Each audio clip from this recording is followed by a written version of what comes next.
Oops! Andito na naman si Uncle Ta. Saturday brunch pala namin kaya busy kami ngayon. Kaya buong staff at mga part-timer ay nagtulungan para sa ganon lalong bumilis ang aming trabaho. Dahil ang guest pala namin ay nasa 300 mahigit. Brunch pa lang yun ha. Fair pa yung second batch na 200 mahigit. Sa gabi naman sila darating. Kaya sumakatuwid yung Uncle Tax nyo, pagod na naman. At nang okay na kami mag-set up, dumating na rin ang food namin. Ito yung itlog na kakalog-alog, hotdog at saka ang french fries. Pero hindi yun ang kinain ko sapagkat nagdala nga yung mga kaibigan ko ng pagkain nila kaya nakisabay din ako. Kasarap kaya ng libre. Kulang na lang dalhin nila bahay nila rito. Dinala na nga nila yung rice cooker na may kanin. Iba talaga yung mga kabayan ko, wais.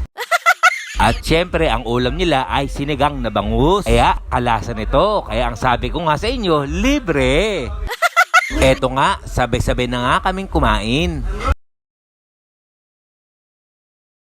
Kaya ma-uncle, kain muna tayo. Kalasa! At pagkayari namin kumain, ako ay nagpahinga muna. Ilang saglit pa dumating na mga guest namin.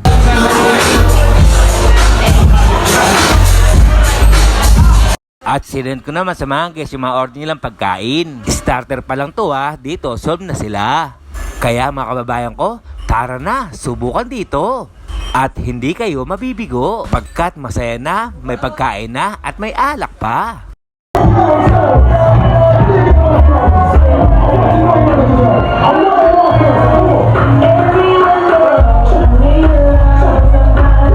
At pagkayari ko naman isend ang starter, ito naman isusunod ko ang main course.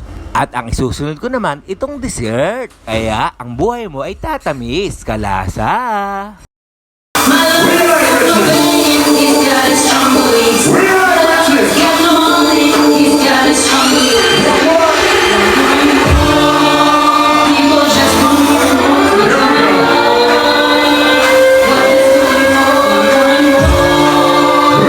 Kaya ma-uncle, i-comment nyo naman kung saan umabot ang bidyong ito. Kaya hanggang dito na lang. Ito yung Uncle Tax. Ingat!